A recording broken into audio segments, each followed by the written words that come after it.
Good. I think we can start now. Shpela is now sharing the screen, and I can just a couple of words introducing our artist keynote talk. So Shpela Petric is a Ljubljana and Amsterdam-based new media artist who has been trained in the natural sciences and holds a PhD in biology. And currently she's working as a researcher at the Vrije Universiteit Amsterdam. And I would like to welcome Shpela. Also, Shpela is one of the artists in a sensorium exhibition, which we opened just yesterday. And I will be showing a short video later today or tomorrow. Okay, Shpela. Okay, thank you very much, Raza. Thank you for the invitation. And I just want to make sure if you sort of see the screen with as little floating boxes as possible, or should I try to get rid of some? Just one on the right, small. Is that the one that says talking? We don't see, we just see gray block. Okay, so.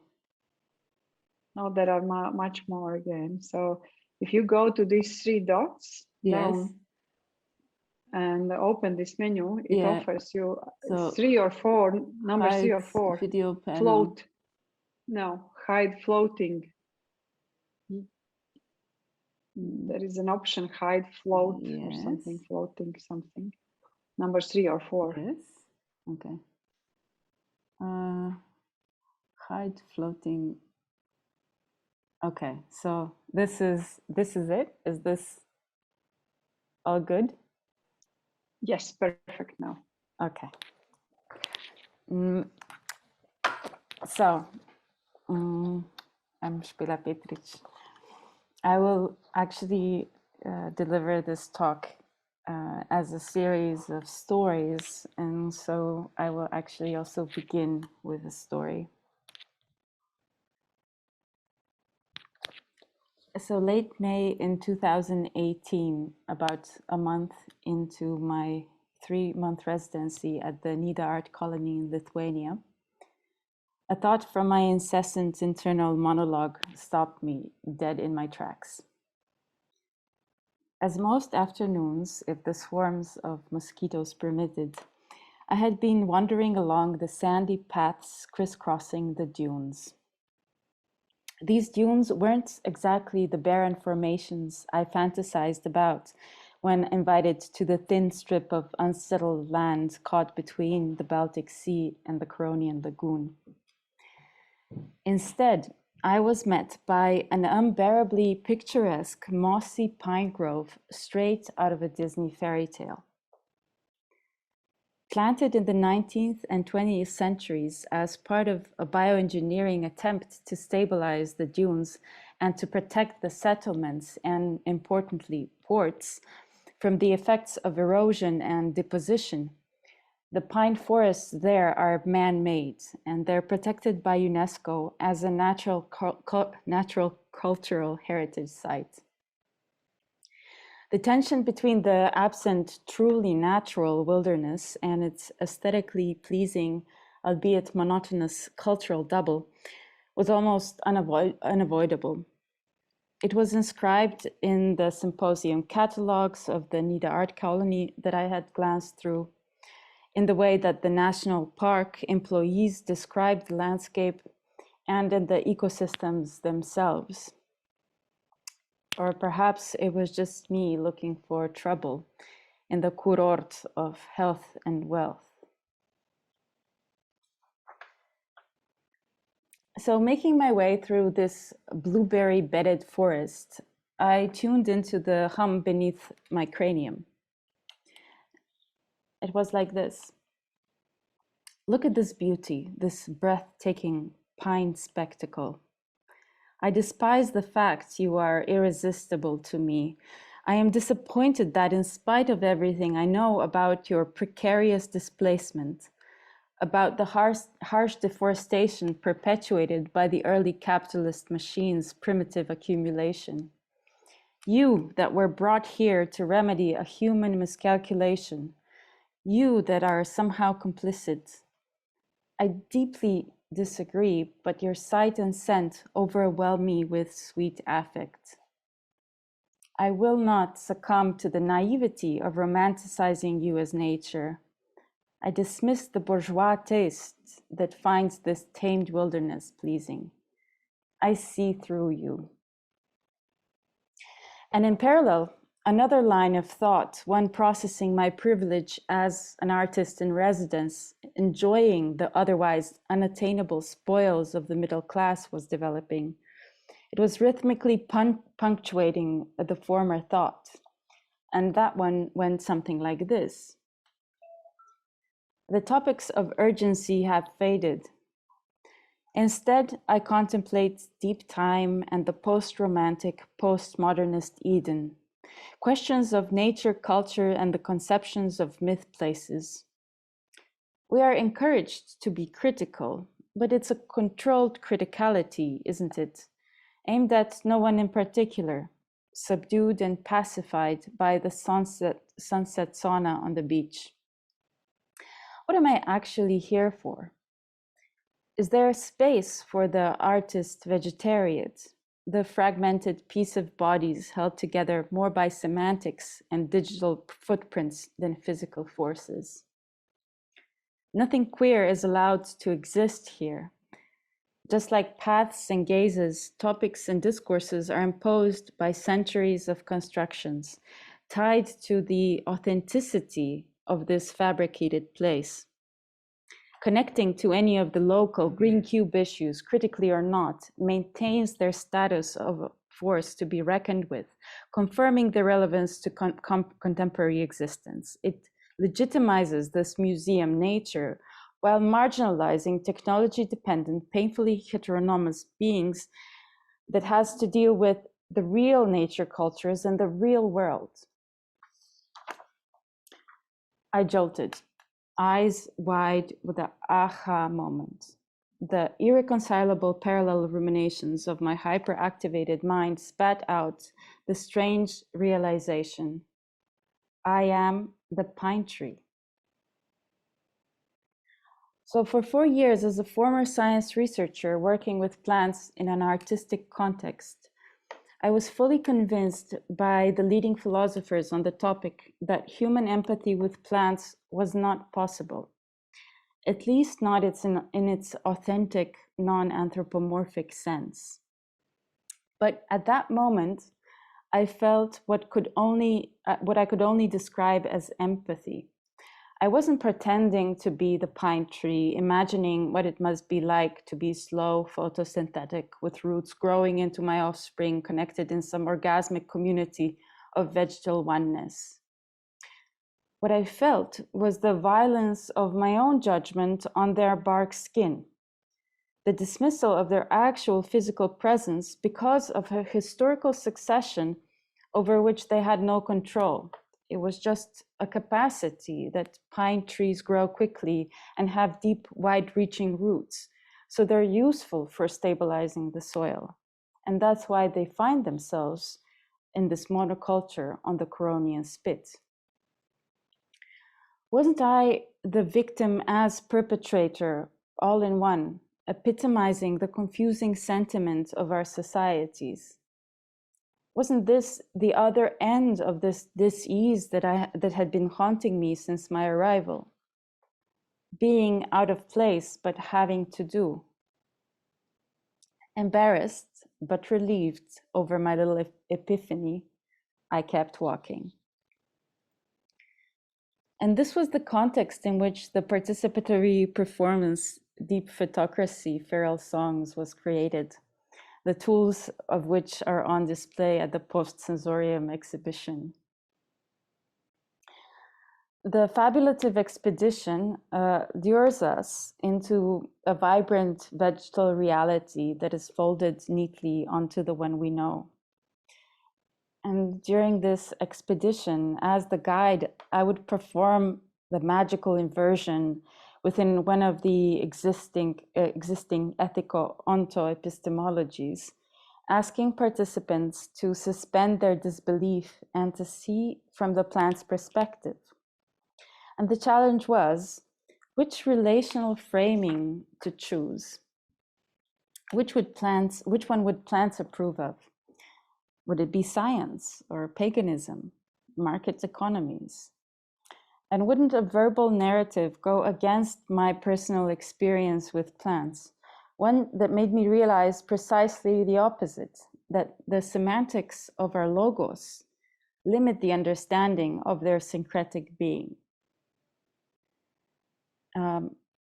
And so I resolved to drown the flatness of any single plant representation in an assemblage of grapevine stories, and to pursue deconstruction and recombinations of tools that strip them of their mesmerizing and unquestioned power, so that from the crack between fact and fiction, something other might grow.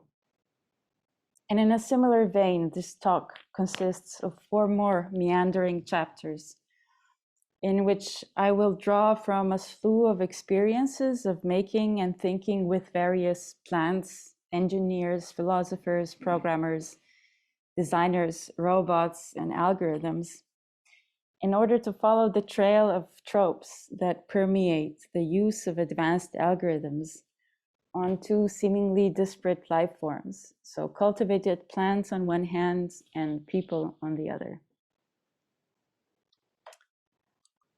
So chapter 1 sets the mood by reminding us about the mundane vegetable. To get at the crux of the problem of plant representation, I like to begin by showing this picture of a bunny. So most people notice the cute furry animal, whereas the grass and clover become the backgrounds, the scenic backdrop against which the dramatic animal life unfolds. This phenomenon is known as plant blindness, and there are several explanations for this bias, from physiological to evolutionary behavioral. But the ones I most appreciate have to do with culturally dependent attentiveness to plants. So the attention to plants we give, or the lack thereof. As philosopher Michael Marder points out, plants embody the opposite of what Western metaphysics deems proper. Their bodies are without a center. They're organized as a quasi-regular repetition of organs, each of which is non-essential.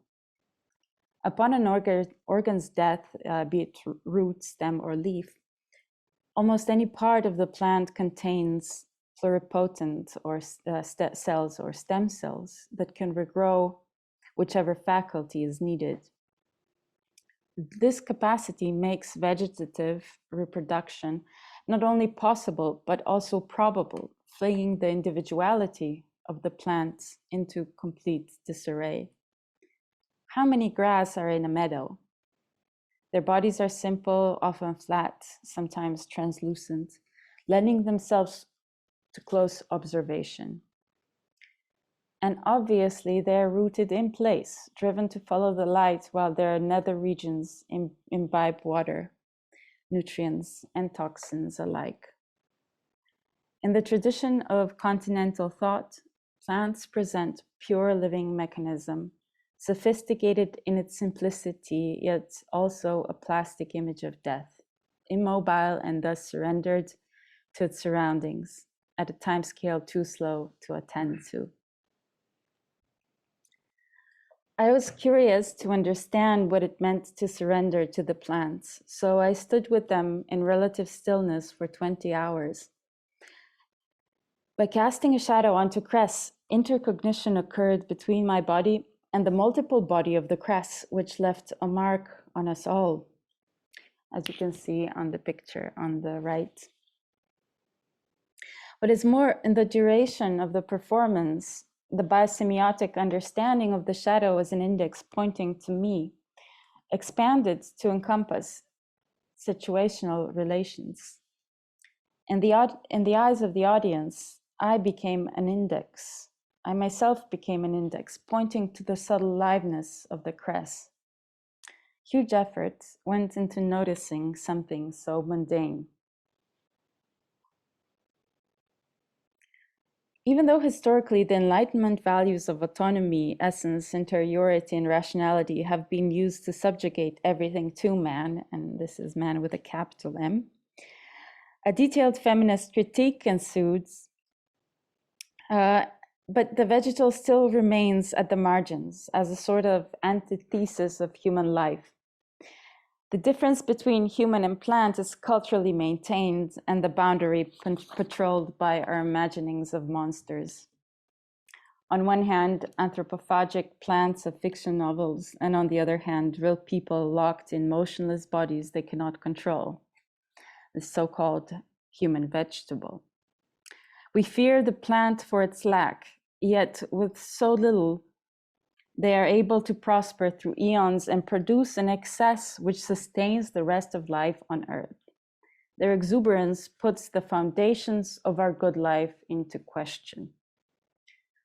So what is it like to be a plant? Strange Encounters, Metaphysics, Algae, and Carcinoma was a title of the microperformance that unfolded under the microscope through the interaction between human and plant cells. In this work, the biotechnology's alienating molecularization of living entities that are maintained in sterile plastic containers demonstrated the human as material and supported thinking about ourselves in terms we afford to plants. So much like algae increasingly employed in the production of biomass and pharmaceuticals, so too are human cells in culture becoming an essential component of our body maintenance program. They can be coaxed into the form and function of a multitude of organs, transplanted into pig embryos, genetically modified to eliminate diseases, and selected for particular applications. As cells in culture, we are fragmented, decentered, de-essentialized, outsourced, bettered, molded, and viscerally spread over large areas. In this cellular meeting between humans and plants, the vegetal was represented by a single-celled photosynthetic alga named Nanochloropsis, while cancer cells of the bladder donated by a woman in the 90s represented humans. Cancer cells have immense emancipatory potential within the ecosystem of the body. And much like the single-celled algae, they are a non-specialized assemblage of cells allocating all available resources to indefinite multiplication. They are also the most industrially productive form of mammalian cells, the raw material for research and vaccine and antibody production. As the microperformance unfolded, the human and the plant in vitro behaved quite unexpectedly. Some cancer cells ingested the alga and floated around in the form of a sphere, perhaps in the process of dying, perhaps in suspense of a new way of living together. And you can see this here in this, and over here we have another cell like that. So plants or people as raw material, the living machines of the victimless burger, the renewable source of green biodiesel, the artificial leaf destined for Mars, the CRISPR molecular scissors to correct malfunctioning DNA, the first genetically modified babies.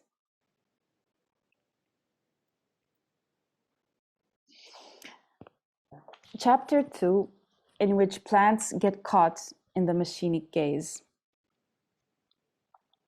The idea of interfacing plants with technology is all but radical.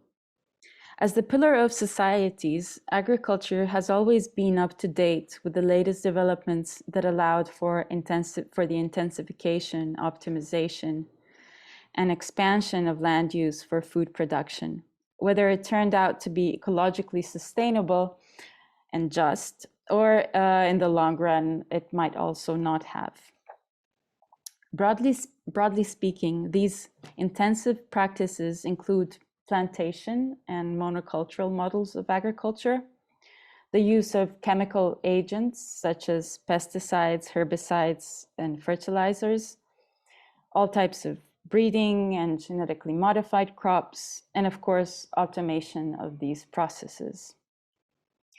As this latest crosses over with our plant machine, which is the project that I'm developing now within the postdoc at the VU, I will show you some examples, starting with the ones that we can most easily personify. So this slide shows a collection of agricultural robots that are used for phenotyping, harvesting strawberries and apples, picking grapes, removing weeds, and spraying crops. But the majority of advanced automation is actually infrastructural. It's dispersed and intimately connected with expert knowledge. It forms human-plant-machine hybrids. The intuition of farmers is supplanted with machine vision that analyzes crop productivity from high above, either with satellites or aerial drones. Microscopic analysis of leaf pores reveals evidence of drought stress before its impacts are visible on plants. Weather forecasts, for example, crossed with sugar content, help identify the best harvesting moment for grapes.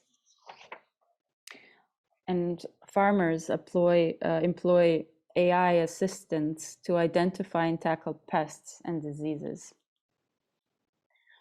The web of codependencies multiplies as the market prices fluctuate. Big agro corporations merge and buy out small farmers, only to then rehire them to grow their patented crops. Pernicious weather decimates yield, and world events cut into the already slim profit margins. Basically, farming is not for the faint of heart. In 2017, I attended a symposium on vegetal mediations organized by the Environmental Arts and Humanities Initiative in Budapest, in Hungary. So amongst the many distinguished post-colonial thinkers, feminists, plant philosophers, and writers, all striving to speak with and through the vegetal, a young horticultural worker whose family has been in the business of growing flowering plants for several generations reported to us from the literal field about her personal experience of plants. The yearly cycle of continuous work was organized around a single weekend of the garden fair, which marked the culmination of their efforts to precisely time flower production, and after which they threw away the unsold plants and started the cycle again. She saw herself, in her own words, as a slave to the plants. And this was an important reminder that while we drew out entangled histories in an attempt to reframe our perceptions of plant life, that plants and people are often in a double bind. Her cry reminded me of an article by sociologist Jeremy Bryce, who sought to identify vegetal agency by observing Australian viticulturalists during the harvest season. The moment of harvest is actually determined by multiple fluctuating factors and several augmented sensorial modalities, which often include expert predictions made by machines. So when you cut the grapes is dependent on the highest possible sugar content, but not leaving it on the vine too long for the next rain to come, which would dilute everything or perhaps cause a rot of the grapes. So reaching this sweet spot is really precarious and uncertain. So Bryce concludes that practices of attention to ripening grapes render a particular type of plant temporality, which dictates seasonal work patterns, and then thus makes the social agency of grapevines perceptible. And yet, much of the field work is performed by seasonal workers, often immigrants, who need to remain on call whilst not being paid while they wait for the moment of harvest. And so Bryce suggests that agricultural time is also conflicted and very much suffused with human and non-human power relations. And I lay out these examples to contrast them with the urban fantasies of plant technologies. And I just want to actually draw from another moment that I encountered on the Curonian Spit, which is sort of a protected environment where the people that are actually living there and trying to raise their families aren't allowed to cut the road wide enough for a baby stroller, for example, because the pines are protected. So this kind of relation is between plants and people sometimes is quite strained and not in this obvious eco-aware way. So let's go back to our urban fantasies of plant technologies. Here are two examples. The Wageningen University's tweeting poplar tree that sends updates on its sap flow and growth, or the MIT's emailing spinach injected with nanoparticles that wirely reports the presence of harmful molecular compounds such as explosives. So these tools are effective ways to communicate science and brand the work. But they work, at least in part, because of an underlying desire to communicate with non-humans, be it aliens or plants, that we have deep inside, along with the prevalent conceptions that advanced enough technology should seem like magic. So the emailing spinach is just fantastic enough to catch our attention. Especially for as urban dwellers with little experience of the materiality of plants, we buy into the idea that machine as interface could rescue plants from their silence, quote unquote, and help those disconnected from the seasonal life of nature feel again the needs and agencies of the environment beyond the paved streets. So while it acknowledges the loss and longing, this desire for reconnection comes with little lived experience and also lots of traps.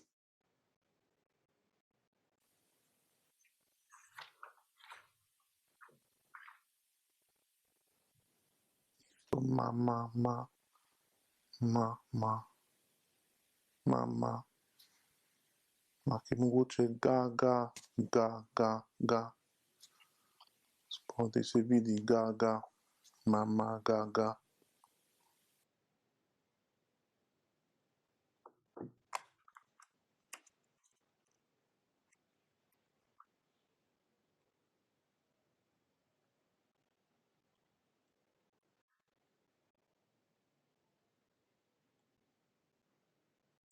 The Project Institute for Inconspicuous Languages, Reading Lips, embraces in a humorous way the trap of anthropocentric understanding of communication.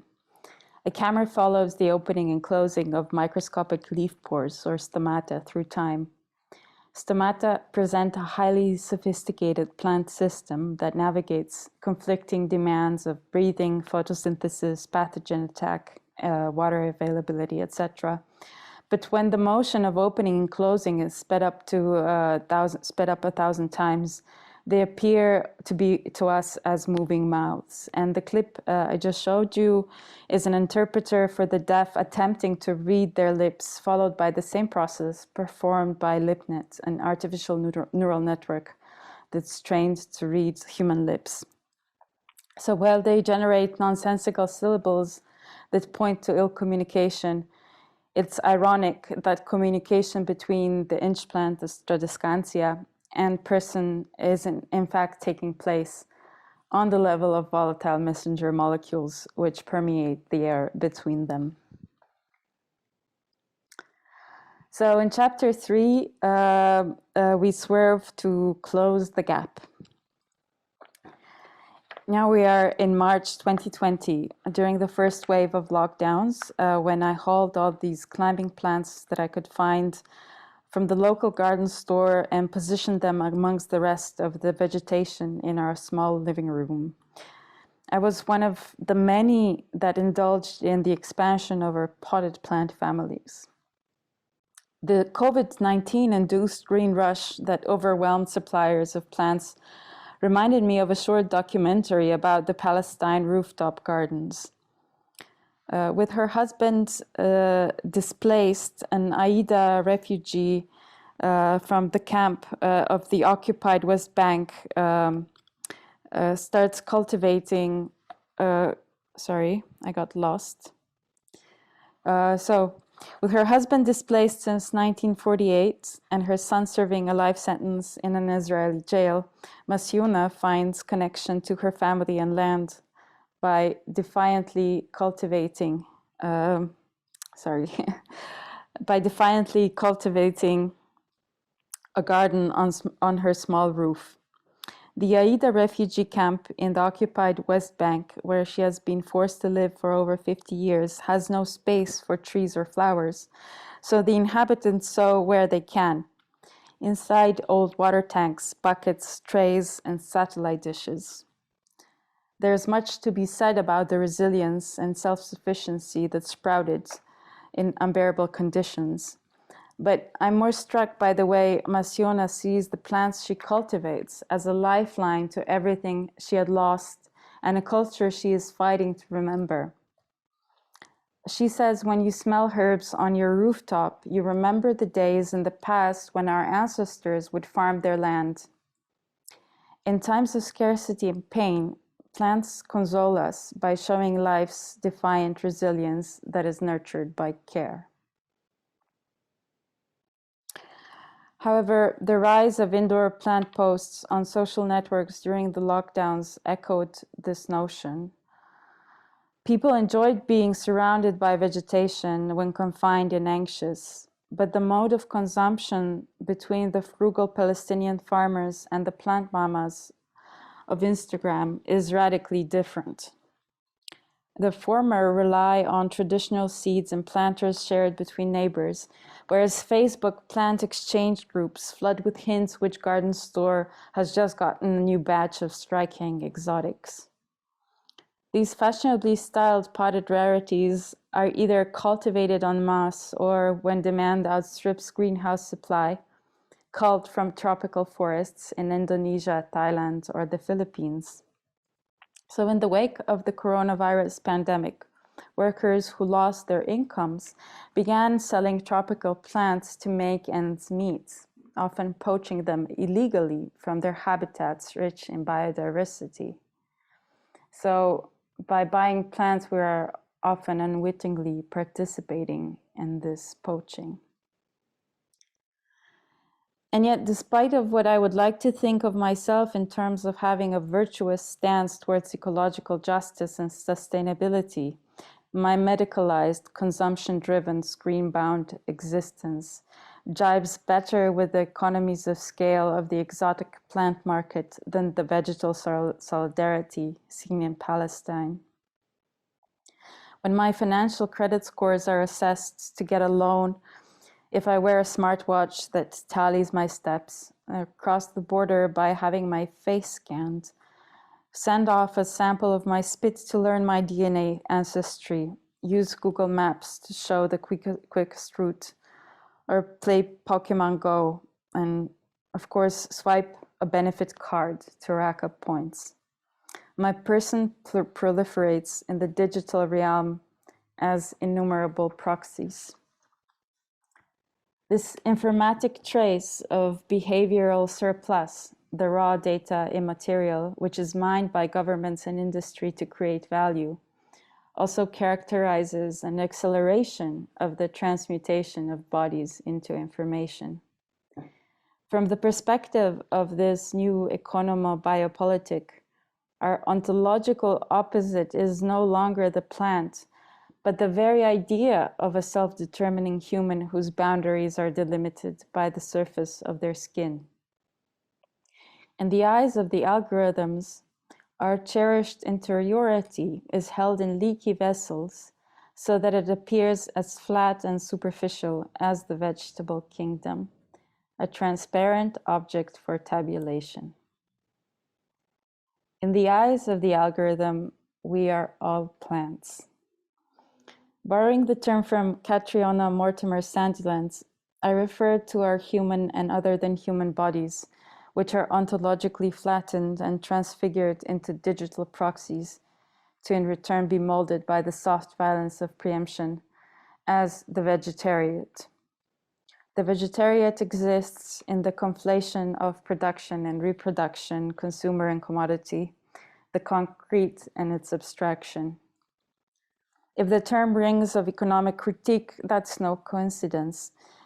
In his analysis of the four cheaps, cheap labor, food, power, food, energy, and raw materials, Jason Moore, who also gave us the word capitalocene, positions abstract social nature alongside nature as such, acknowledging that both play a similar role in capitalism. A tomato plant in a greenhouse isn't paid to make and transport the sugar to ripen its fruit, but neither is a person specifically paid to raise their children, take care to properly heal a broken bone, or visit a psychologist to address their depression. In all these instances, bodies are busy with not work that is nevertheless all watched over by machines of loving grace. The vegetariate isn't an identity a body wears. It's an instance of relation to and amongst other bodies which share a common framing in the economo-biopolitic. It's with this disenchanted insight that we created the Vegetariate Work Zero as a nod to the third eye that's always observing the intimacy between the body and its digitization device. You probably all recognize the smartwatch, but are not necessarily familiar with the extent of its use. There were cases in the US and also corporate Europe where companies distributed smartwatches to monitor and enforce employee fitness, sometimes deducting from salaries when activity quotas were not met. And people instantly turned to device hacking. They attached the smart bands to their pets, threw them into dryers on cold setting, and spun them on drill machines, amassing steps with no human calories burned. In Work Zero, the drill machines are operated by the cellular excitation of sexy household plants, the so-called plants of Instagram, that are detected by minimally invasive electrodes and super sensitive DIY amplifiers. Their organically generated voltage is amplified to push the mechanical trigger of the drill machine. And on the drill machine is one of 12 different smartwatch devices that are spun round and round and thus tricked into registering plant cellular activity as steps. This electrochemical potential as the element of plant being then directly matches our anthropocentric, it matches our anthropocentric timescales, and it's made apparent and delivered as an endless stream of data to the gluttonous big others, mostly in China, since the smartwatches here were bought on AliExpress. So in this situation, the plants of Instagram that have a predominantly subtropical origin exhibit this extraordinary capacity to become invisible within our contemporary indoor environments, while at the same time they withstand poor light conditions, inconsistent watering regimes, and general neglect. Given the opportunity, these faculties make them great workers towards persistent, low-key, low-maintenance representation of other than human entities in the sphere of total body surveillance. So if I were a blind optimist, I would say that there is a chance that the algorithmic misrecognition of plants as humans serves not only to obfuscate human data, but that the erotics of this action but that with the erotics of this action comes the possibility that the algorithm begins to recognize plants as an intriguing subject of study. And therefore, the question is, could this possibly lead to an interest in what drives plant desire as sort of the interest of what the human consumer desire is always in the forefront of the capitalist machine. And in the final chapter, do I still have time for this? Because I see we're sort of running a little bit over. Yes, a little bit over. Okay, so it's the last chapter. So chapter 4 wants to be about orgasmic rebellion, but musters a giggle. So far, so good. So as we tackle the adversity of becoming statistic in yet another disillusionment with humanist values, we also find ourselves in good company. The resilient and uncontainable verdant creatures show us how to thrive under the conditions where they have been denied capacities other than those that make them manipulable and useful within the monocultural bottom line of efficiency, accumulation, and progress. And this latest research is guided by precisely this, a desire to code for a future that builds upon the capacities of the vegetarians to engage in the pleasure and resilience of being together. And here I would like to show a little clip with the latest project.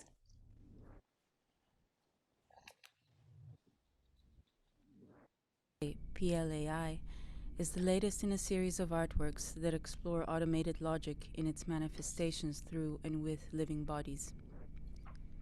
The overarching plant-machine project dwells on the recent transformation in computer science that has shifted from calculation towards adaptive practices of learning from data, which introduces multiple new strands of machine reasoning with far-reaching effects.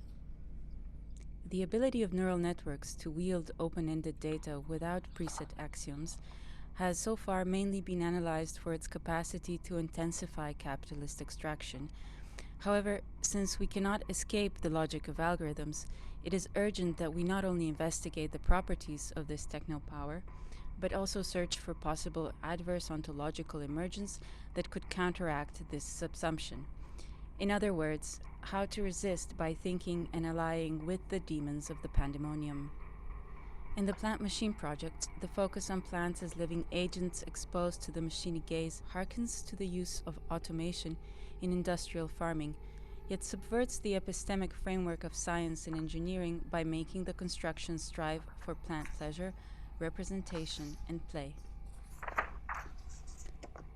The impetus to observe plants and artificial intelligence at play stems from Dutch philosopher Johan Huizinga's writing on the notion of play as an expression of bodies driven by sheer joy and intensity. He sees play as prior to culture and yet not defined by biological necessity. This articulation of freedom, however, also comes with a risk of transformation, because we do not know in advance how bodies will act or what the implications of their encounter will be.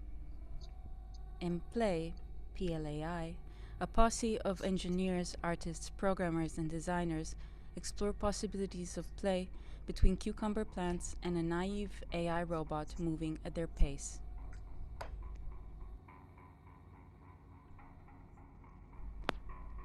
The vegetal world expresses behavior through movement by growth. In vining cucumbers, tendrils develop opposite each leaf and search for surfaces to grab hold of while the plant stretches towards the light.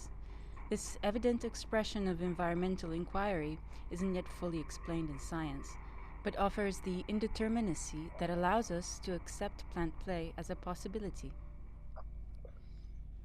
The robot as human prosthesis approaches the cucumbers by complementing plant architecture, with repeating elements that adopt new tasks as the interaction develops. 36 individually controlled stainless steel wires suspended from above the patch of cucumbers move at the rate of 1 centimeter an hour. The robot's control center starts as a blank slate, a bare neural network primed to learn of and from the plants. The robot senses the cucumbers in 3 dimensions with a laser scanner. The so-called LiDAR images are fed to an autoencoder, which is a simple neural network that creates the compressed latent space of the plant surface, a sort of abstract function of the actual plants. The algorithm then samples this abstraction and approaches the cucumbers by moving the balls according to its prediction. Upon grabbing hold of a wire, the plants give feedback to the neural network through an element called the classifier, which influences the shape of the latent space. Besides this, the tendril touching a ball serves as a visual cue that instructs the robot to stop moving it, thus gradually transforming the robot's tendrils into a cucumber trellis to support their growth. The play between the cucumber and robot leaves morphological traces in the shape of the plants, the steel strings, and the neural network. As the cucumbers grow and adapt to the tendrils of the machine, as the algorithm develops according to the feedback given by the plants, we witness the transformation of their constraints. We encounter the opening up of another temporality, neither that of a plant nor of a machine alone, already mutated by their needs and desires, and by our own implication in the possibility of their joy.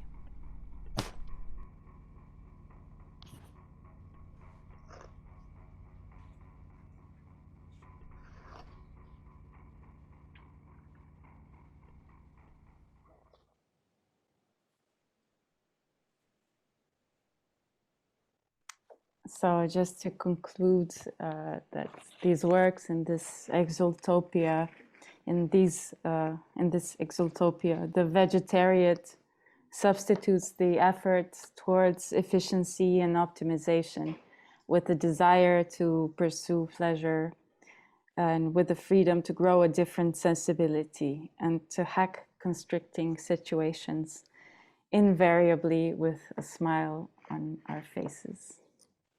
And I will stop here. Okay, thank you. Thank you, Spela, for a Thank you. great talk. And please, audience, if you have those 1-2 questions. We are a bit getting slightly late, but we still have time for questions. Yeah, you just go on. You can talk.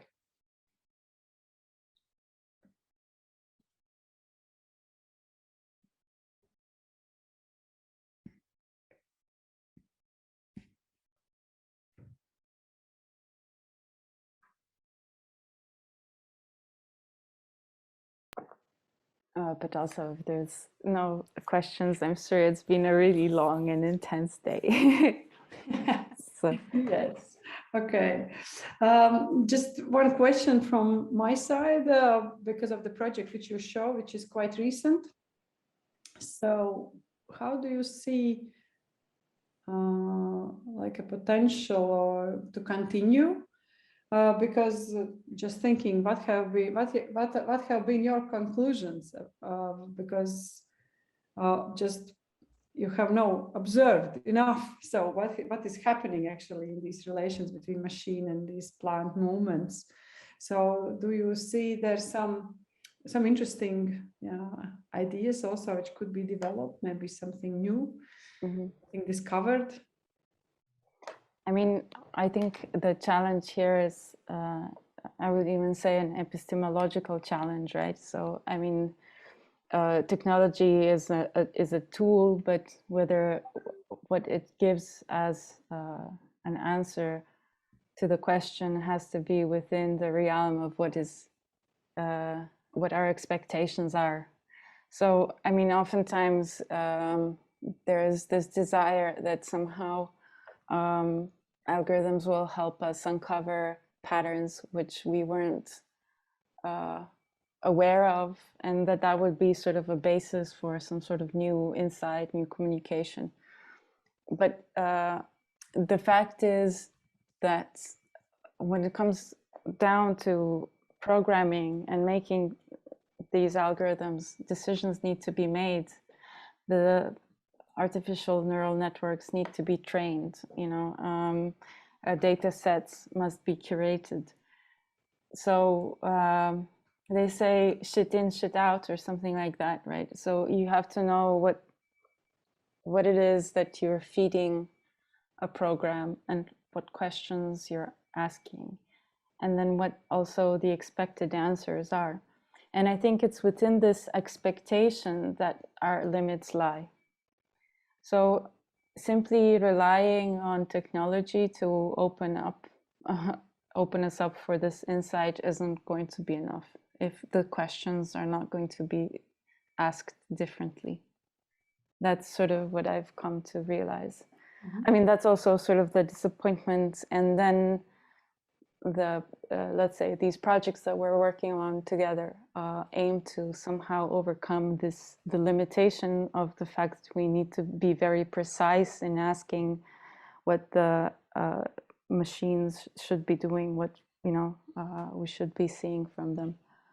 On one hand, that. On the other hand, I think there's still a lot that needs to be done in framing the relations between technology. A lot of it has been asking with frameworks of the past, and I think a lot of effort is going into still drawing comparisons between, you know, the cultural and the natural, and where technological fits in. Is it autonomous or not? And perhaps just the way that these discourses are structured is not bringing us to a different way of employing the technology. So this is a bit what I anticipate will be exciting, you know, when we sort of let go of some of these deliberations and just completely consider them differently. I don't know. In the future, I'll be working with these technologies in situ. So in greenhouses and medical centers, you know, where the hybridization between living bodies and technology is, and this post-sensorium, right, is already really developed. And I'm interested in what kind of artifacts emerge there, as opposed to artifacts that are created in gallery settings, which have, you know, a very particular capacities and a very particular also framing of how one perceives that. And so I'm looking forward to going into these places where, of course, everything is used in a utilitarian fashion. But then I think the relationships are much more mature, you know. So that's what I'm looking at. Okay, good. Thank you. Thank you so much, Spela, again for your amazing talk. Okay, and then we go just straight away. We don't make any break. We go to the other artist presentations as well. Okay, so next talk by Clement. Here I am. Yeah. Can you say hi? Can you say your name to pronounce it right? Clement. Yeah, Clement. Yeah, that's What's Vala? Is it Vala? yeah, Clement Vala. Yeah. Clement Vala. Perfect. So I just shortly introduce you. Clement, we are happy to have your piece again in a Rixi Festival exhibition. Clement Vala is a New York-based artist whose work considers how humans and computers are increasingly entangled in making, seeing, and reading pictures. This topic really also, I think, is really, really crucial. And more recently, in all these presentations today, will be a lot referring to this. And also, Clement is currently an associate professor at the Rhode Island School of Design. Great. Thank you. Okay. Screen.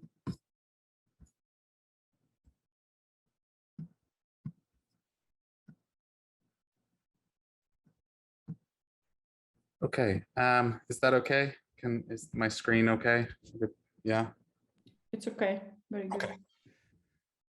Okay. Well, thanks, Raza, for that introduction, and thanks for inviting me to talk.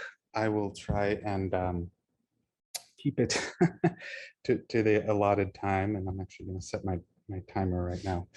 So yeah, I wanted to talk a little bit about this project, which is called Point Cloud Garden, which is on display in the exhibition.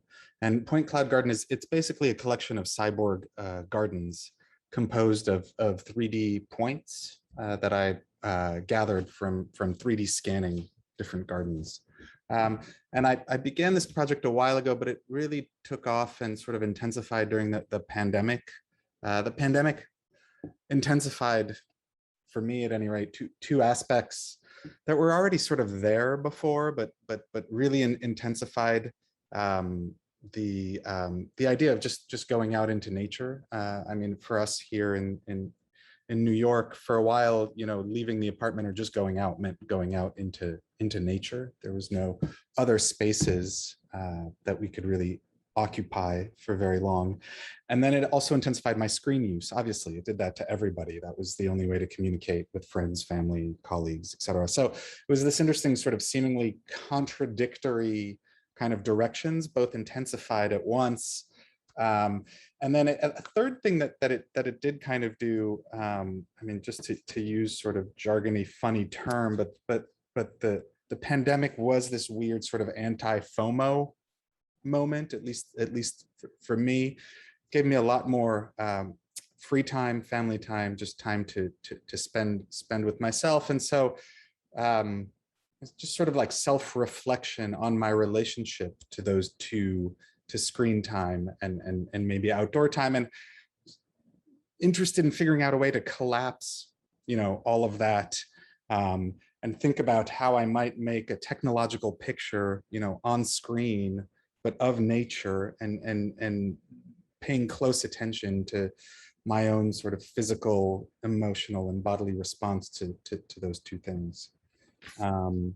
So, you know, one of the ways I think, one of the things that I was really trying to do with this is thinking about how much a screen demands attention, and thinking about a garden as another kind of technology meant for display, meant for creating a kind of picture, but it doesn't demand attention in quite the same way. And so I thought it'd be an interesting challenge to create a casual kind of background, slow picture that just kind of is, and that, you know, maybe something more like a, you know, garden or a brook or waves on the beach, but a picture also that allows a lot of you know, metaphorical space for the viewer of that picture to fill.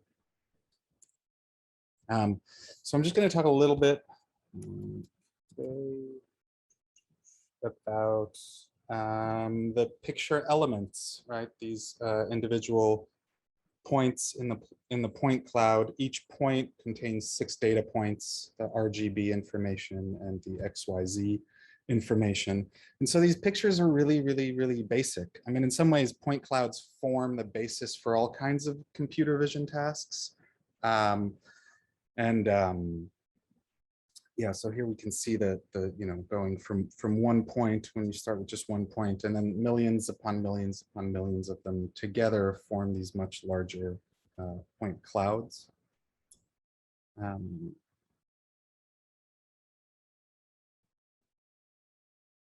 So there's the kind of scale, but it's, you know, the pictures that I'm generating, sort of maintaining deliberately a very low resolution.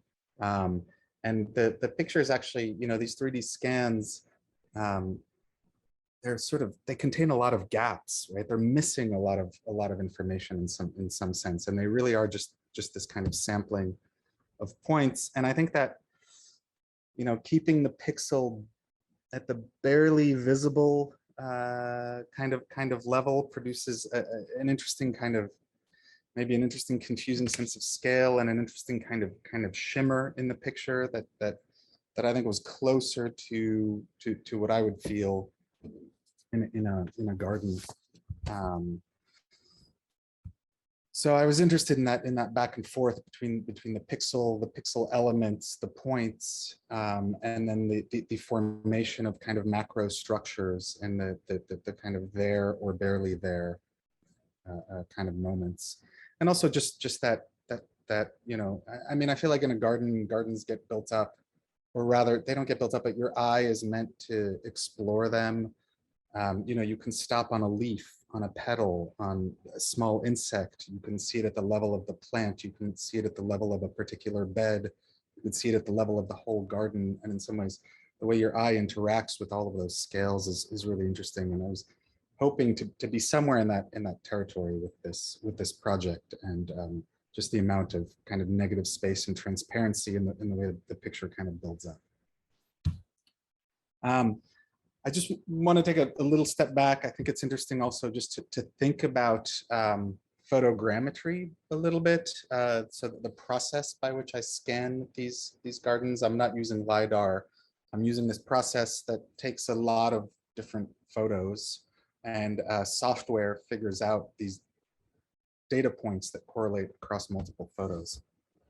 And so I think the camera array is a kind of interesting situation we're facing increasingly now. The camera array, of course, always leads back to Muybridge, who was able to take this array of cameras and slow down the motion of the horse. And so in some ways here we have time broken down and arranged in space.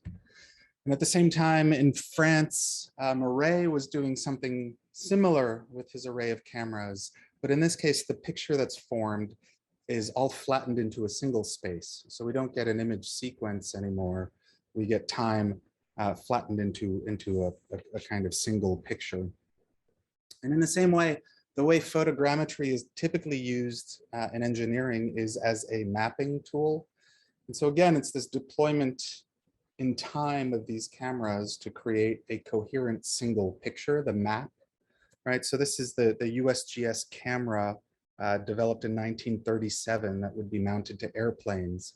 And this camera had multiple lenses to produce a photogrammetric scan of the topography. And this is actually how the majority of North America was mapped.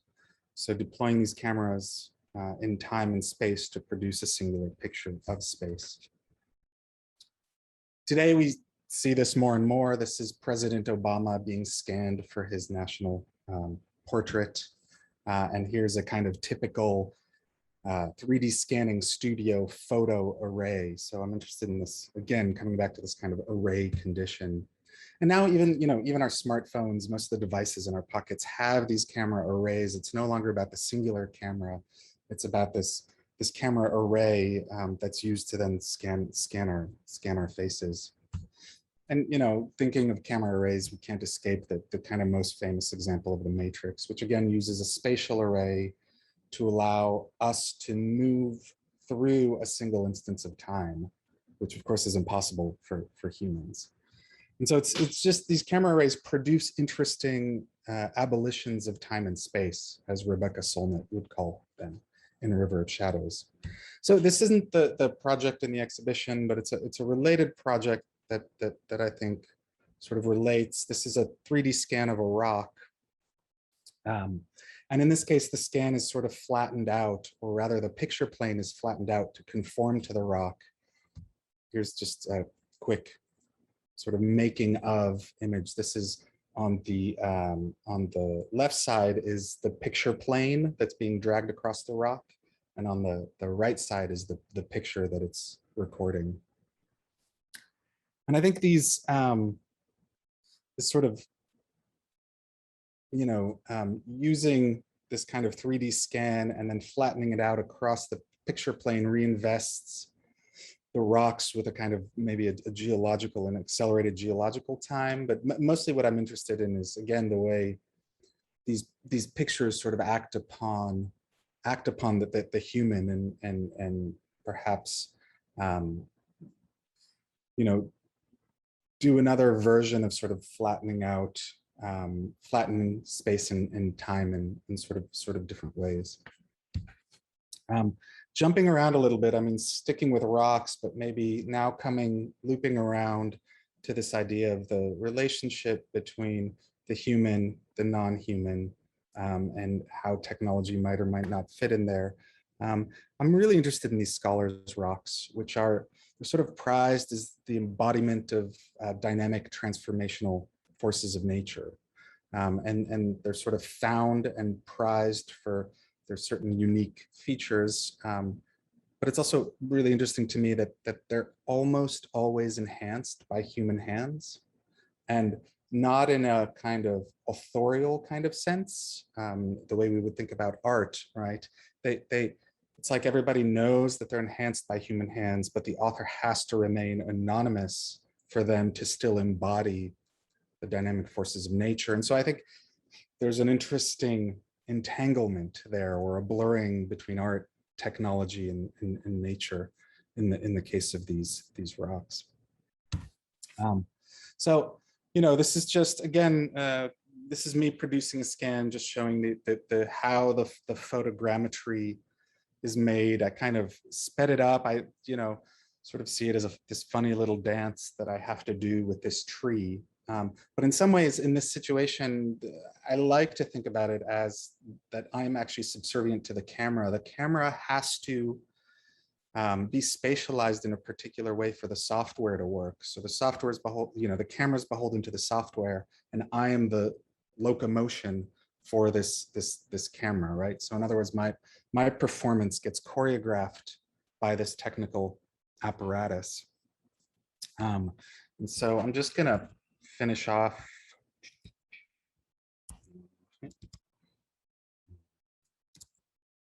Can get back to the point cloud garden. Maybe we can load another one.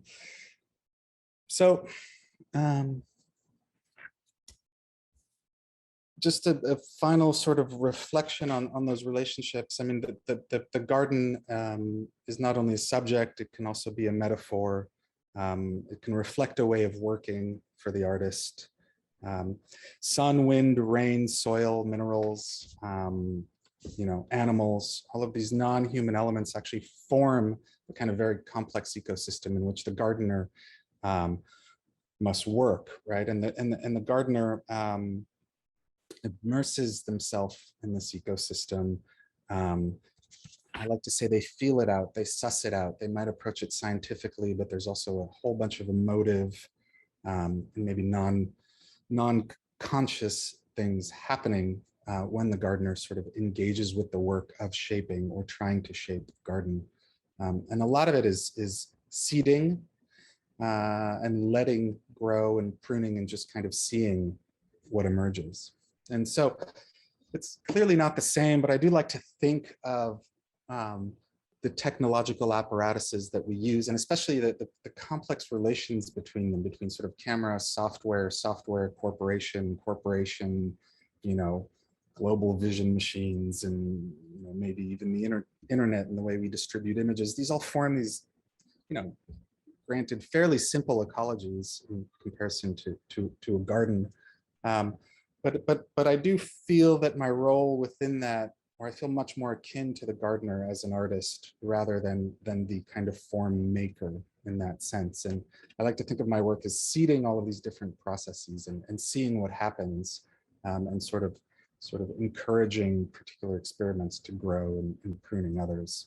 And so, you know, just comes back to this idea of entanglement, and to really invert the relationship between the artist, the machine, and the subject of the machine's gaze here, which is nature.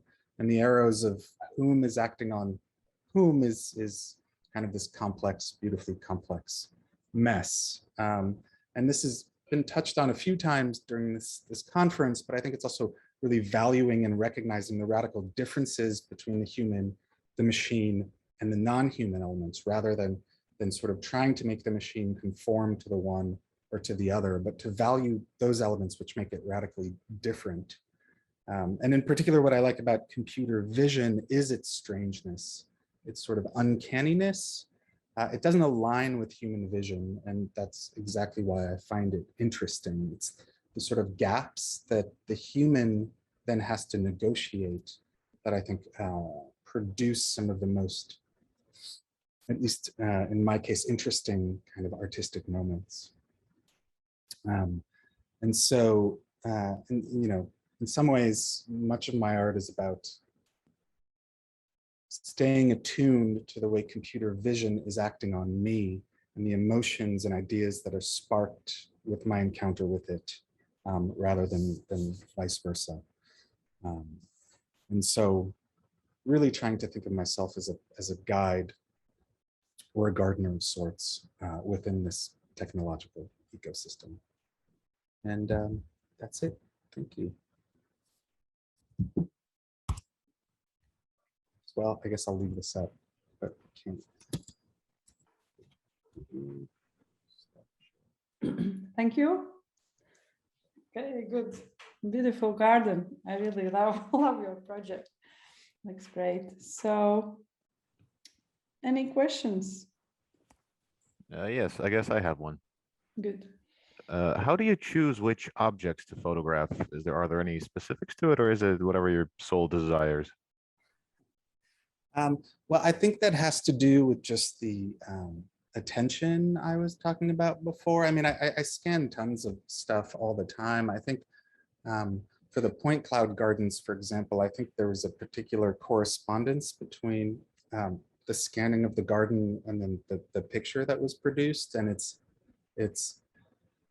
you know, I mean, I tried to say it a little bit. It's kind of hard for me, at least, to put into words. I'm sure writers could do a much better job, but I think it has to do with that sense of scale, that sort of slight shimmering of leaves in a garden, the way my eye explores a garden that somehow sort of worked with the picture as well. And so I think it's that correspondence that's really important. So it's less, right, this is like, whatever, like Simondon's idea of the technological apparatus, but it's really about that correspondence, right? It's not just my choice and imposing that choice onto the apparatus and making sure that whatever comes out conforms to my vision. It's finding a correspondence between, you know, the thing that's scanned, when it's scanned, the way it's pictured or rendered produces a kind of confluence. So I guess, I mean, you know, the short answer is chance. I get lucky. I do enough of this stuff and I find moments that just work. And it sounds kind of simplistic, but that's really what I'm trying to pay attention to when I'm making these different projects. All right, thanks. Yeah. Because you made these beautiful plants, and actually they are very tiny ones, so I really appreciate that you managed to scan them, because no, I just have tried to scan plants and I always surprised because of reflection or what, and suddenly it just especially the flowers, they're just empty places in this 3D object. I think they are reflecting too much maybe sometimes, but suddenly really just the flowers are invisible, everything else, but not what I needed. Well, it's funny, and this makes me think of you know, that the lecture we just watched, actually, which has to do with motion. Actually, plants almost never stop moving because of the wind, actually, or just because of really subtle movements that we don't register as humans. So we think of them as still objects, but objects really have to be still for photogrammetry to work. So yeah, plants are really difficult to take. You know, these photos usually take me about, you know, 30 minutes to an hour to photograph a single object, and there's actually a ton of movement happening. And I tend to think that that's why the 3D scanning doesn't work with plants at all. It's actually about motion. So yeah, I've just developed different techniques for that, mostly isolating from the wind, setting up tents, that kind of thing is really the only way to do it. Okay. Questions?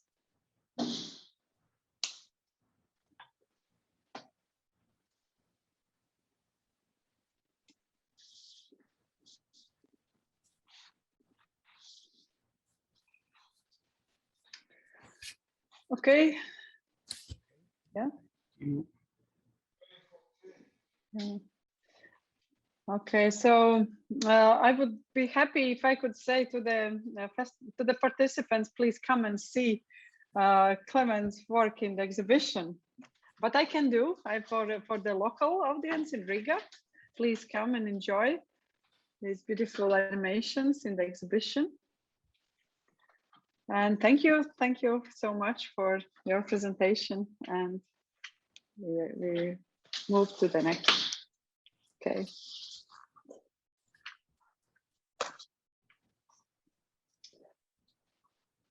Okay, so our next presentation is Daniel Hengst. Daniel? Yes, hello. Can you hear me? Yes, Okay, we super. can hear you. Yeah. Okay, just briefly, I will introduce also Daniel.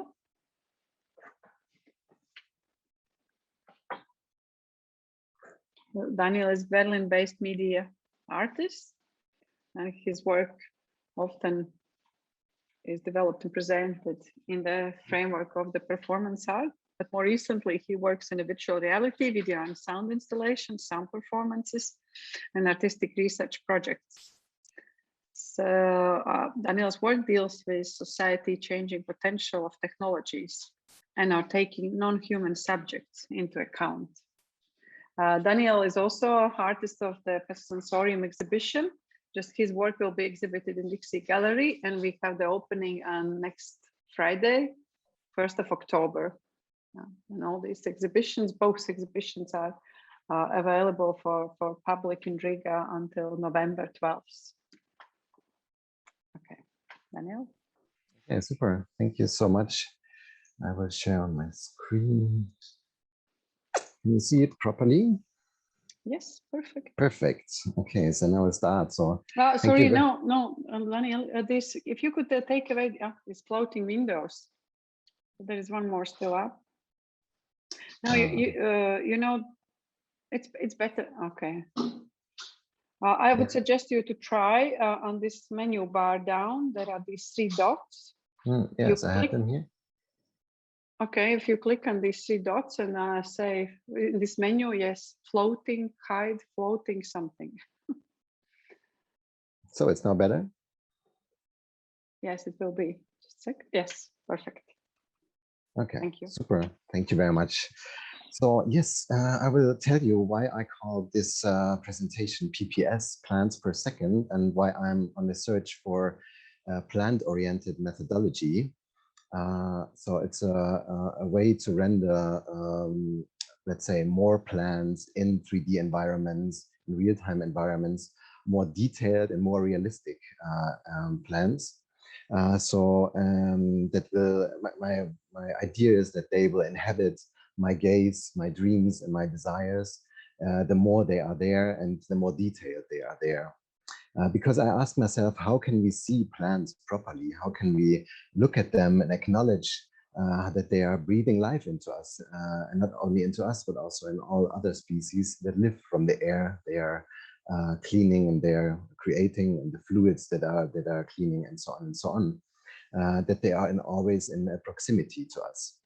I will not try to bother you with a lot of technical details. It's more about the thought process and, let's say, the travel that I have been on in the last 2 years. Because I came to Latvia in 2019 for the first time, and I visited the Bogland in Kemeri, which is only an hour away, around an hour by train out of Riga. And I felt immediately in love with this strange and fragile and beautiful nature. The Bogland scientist Agnese Pride allowed me and a friend to accompany her into the nature, to help her monitoring one mire that has been mined in the Soviet time and needs today support for revegetation. While during this time, I also learned that wetlands in the world are only covering 3% of the land surface, but they store 30% of the CO2 that is stored in the soil. I learned how important it is to turn towards these lands, to these landscapes and to these plants and to preserve them. I'm very thankful also to encounter, to have a meeting in the next year after with Agnese and Kemeri again. So it was really, I learned a lot. And while I was invited to RIXI Riga in that year, 2020, I started to work on my artwork, Blooming Love. In the initial idea of this project, I wanted to create a virtual environment in which the humanish and the plantage could meet on a layer of desire and intimacy. So the question was how to expand our range towards the feeling, or feed a range of feelings towards plants. So I developed prototypes of alien plants and gave them strange habits of hovering around and embracing skin-covered blobs and so on and so on. I imagined this would spark a feeling of sensuality in a human subject, in the visitor, in the spectator. Then I worked more and more on it, and it felt to me more that this is not the right way to go. It's more like a lie. I was not really inviting these plants into the realm of the humans. I was just choreographing them. I was just designing, redesigning them, using them just to strengthen my own human position. So you see, there's nothing different from the real world, actually, in this virtual tryout that I made. It's just about my human position, my human questions, my human desires, my human love. So I took a turn towards the plants themselves, the most banal thing that I could have imagined when I was starting this project. I was looking to their morphology, to their coexistence, to the way of being without any purpose or relevance towards me. And I wanted to give this existence a space in my work. So I started to make realistic digital models of the 28 plants that exist together in the Latvian raised bog.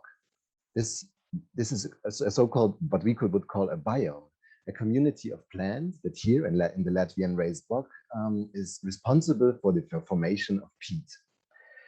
And I started to look how the plants in general are inhabiting digital environments, places that allow us to be confronted with plants without being in the nature, without threatening nature, for example. I asked myself, where are they appearing in digital environments and where not, and how do they look, and what space they are allowed to take. I found not many digital environments in which plants can be there for themselves. They are often only the background for human questions, human activities. You see also there is nothing different from the non-virtual world. Many people ask for experiences in virtual reality that are impossible to make in the real world. Here you go, a nature that is not threatened by human activities. The most virtual reality I could have imagined at that point. And now, after the first big stage of working on Blooming Love, I cannot imagine for myself a way to encounter plants in a more loving way on this digital level. It's a contradictory love where desire and pleasure needs to be balanced. So to create a digital environment, you have to mainly balance the limited computing power of your device, which you are working on or you're working for. So I want to concentrate here on environments that can be accessed in real time, like a game or a virtual reality environment, or also an interactive or generative video artwork. I talk about all the environments that needs to render an image just as it is being looked at. To control this balance, one would refer to a technical value called FPS. This means frames per second. How many images or frames can be rendered at 1 second? This is dependent on the amount of digital geometry that needs to be calculated. If you have an object like this one, which has like high resolution, it takes longer time to calculate. And if you have an object that has like lower resolution, like this one, it takes not so long time to be calculated. And because you are moving your head, for example, in the VR, or you are moving your avatar in a game, the digital environment needs to be re-rendered over and over again, like 90 times per second, for example, in a virtual reality. And normally a very high amount of computing power is needed to process the center of the attention, which is also mostly, surprise, surprise, a human activity, a human question, a human body, or a human artifact, like architecture, weaponry, or other tools. So at the core of the scene, there are always man-made things. Plans thereby need to be simple and fast to compute. To achieve this, there are certain techniques that lower the quality and the appearance of the plants, and thereby also our desire to look at them, to interact with them in digital environments. As you can see here, this is a game object that is very highly detailed. And if you look here, this is a current fishing games, not like from 10 years ago. You see how flat these plans are. And in comparison, you have a tool here, which is like really pleasing, has its depth and so on and so on. So it creates a kind of desire to grab it, to do something with it. So I will tell you about some certain techniques, let's say, now in the following minutes, how these things are like made at the current time. Thereby I want to shed light about the challenges and opportunities in the creation and depiction of plants in digital environments. The first one is plant asset in libraries. So there are on the internet, you can find a lot of plant asset libraries where you can buy assets, or where you can get them for free or for 5,000 euros. And in these shops, you can decide if you want to search for an object that has like, that's more for live rendering, real-time rendering, or for non-real-time rendering. There are even shops that are dedicated to digital plantation. And there you can find like very high detailed models which are maybe more, which are only used for non-real-time rendering. So it's mainly used for production rendering, like in still image and so on and so on. And there you see, you can find a very detailed and high range of super nice plant objects, good looking, but for real-time environments, they're often not there. And also, if you think about 350,000 plant species or even more, it's a very not so, very not so specific, or it's not so easy to find the species that you really want to have. And here you see a VR game that is from PlayStation, a very current one, and you see how flat the plants are, and well, they are not really appealing to the eye. So what I would do is then go to a technique called plant modeling. I would go for myself and look for a software that is called a plant modeling software. And I would create my own species. I would try to look at the current species, and I would try to remodel and to reshape them as a digital model. There are also a lot of these softwares in the market. And you would want to look at how to develop these plans for real-time rendering. And also here you have to be like very specific and with a little amount of geometry as possible, so that the computer can render them properly. And you will also go for another software that you might need where you want to make a shader, the texture and so on, that it's nicely looking for you. And during this process that I went through to model these 28 plants, I had really a big joy, and because I was looking at so many pictures, like thousands of pictures of these species, how they grow, how they look throughout the seasons in different places with more water or less water. So I really had this feeling that they were starting to co-creating my process and to co-create the digital environment I was creating for this artwork. By their existence and by the history that is inscribed in their morphology. So I'm really thankful for this process. I want to come to the next technique that is currently used to create digital environments with plants, which is plant placement tools. Because if you want to create a virtual environment with plants, or every environment that should be rendered in real time, you can use a game engine. And this, like a game engine, is a software that contains a lot of tools that are actually as good for real-time rendering. And you can add here also another, let's say, pieces of software that allow you to to stick with plant placement. Like, for example, you can set the timberline, you can create biomes of existing plants and like how they grow together. You can set the sea level and so on and so on. And based on these rules, plants will be placed in a generative manner. Then plants as textures is the next topic I want to talk about here.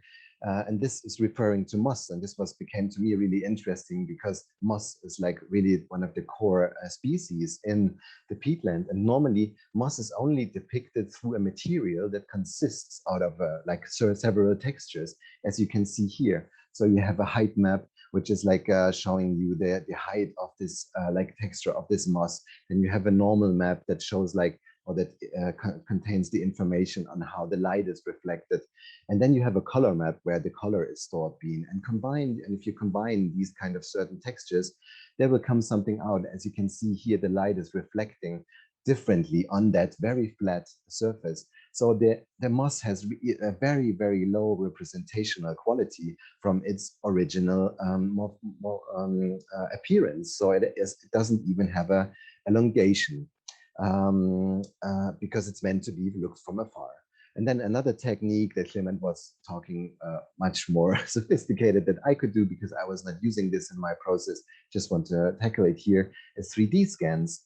Which is like a totally different approach to work with a LiDAR camera or with photogrammetry. So this was mentioned shortly before, but there are also techniques, let's say, where you can mix the modeling approach that I was talking about beforehand and maybe then the 3D scans. And you can use, like, let's say, certain aspects of a 3D scan to take this as a model and to bring this to the same realm of, animating and multiplying this in a virtual environment that is real-time based. Yes, so I will just shortly also talk about the goals that I have for myself with this PPS methodology, like with the plant per second methodology, because I want to render environments that sprout and that bloom and where plants rise from every corner and do not let us look away from these plants. And here you can see a little excerpt of my work Blooming Love, which is rendered in 2D here and not as a VR environment, but normally has to be experienced in virtual reality. And as I told you, there are a lot of already developed techniques to depict plants in a performant ways. And I use a lot of these techniques to create these virtual environments where you find these 28 species together as a virtual bog. But normally you need a big team of developers to create, let's say, performant ways of interacting or creating these environments. I was leaving out any kind of other humanish things in these environments and totally focusing on these 28 species and their coexistence. Narrowing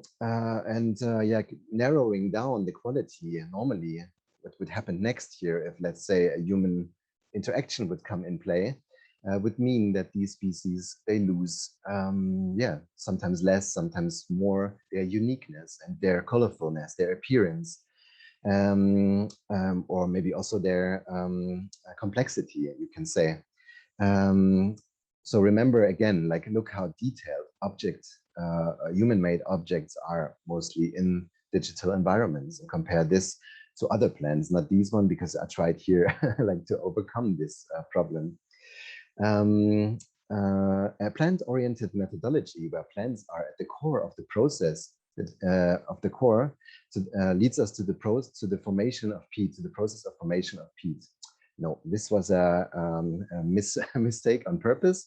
It leads to the process that may lead to the process of identifying with plants, with certain plants, and developing more and distinctive feelings towards plants. So I want to come up here with some little ideas in the first step of a plant-sensitive rendering methodology. And some of them are already on the way and partly realized, which is amazing. So I'm looking forward to see them realized. And the first thing that I'm thinking of is, for me, it's like really the realism of taking these species into account with their specificities. It's not only a shrub or a summer tree or a nice blossom or whatever, or a moss. It's Ledum palustre, it's Betula nana, and it's Sphagnum lindberghi, and so on, because every species needs to be seen and with its distinctive features, and then it becomes lovable and adorable to me. I can think also of a tool that lets you see how the plant is appearing throughout the year, and lets you see its growth, its blooming, or even at the end of its life. We could call this not level of detail, but level of season. Further, I can think of a system of meter files for every plant object, like the one you are having for a digital photography, like an EXIF file. But here, it's not announcing the date of place of creation, but it's announcing the place of occurrence of that plant, about its flowering time, about its preferred conditions. and the status on the red list of threatened species. I could think further about a platform where these objects can be like exchanged, can be like found, maybe an open source framework that is only dedicated to these plants. So there you could find like a group of species that grow next to each other or in proximity, or you can find every plant from a certain family or from a certain group of a family, and so on and so on. As I said earlier, there are a lot of tools dedicated to plant placement, and I think those one need to be really much more expanded and to be more specific, and so on and so on. So this is something where it highly can be worked on. Another more technical approach would be to have a dedicated plant renderer to prefer in the rendering chain plants and their morphology. Maybe also there can be a dedicated space on the GPU that is dedicated to plant rendering, like it is for FOG or for SSAO and these kind of things. So there are these dedicated calculation methods. Also, I can think of a new way of modeling objects, not as a 3D object with geometry, but as a, let's say, a code-based system, where you put them together like an array marching shader approach. So this is one thing that's maybe more for people who know about these things, but there are different approaches to create models that I will also try to approach in the next step. I think for the strongest approach now for plant-based or plant-oriented rendering methodology is the content of narration, is the content of, is the change of narration, change of content and focus in digital environments. You see also here, there's nothing different from the non-virtual world. And at the end, I just want to say, for me, it's not about creating more digital plans. For me, it's about creating more plans that, to bring them into our gaze, into our dreams and desires, to make us aware that we need to turn towards plans and to put them at the center of the stage where they belong to. So yes, thank you very much for your attention, and yeah, thank you.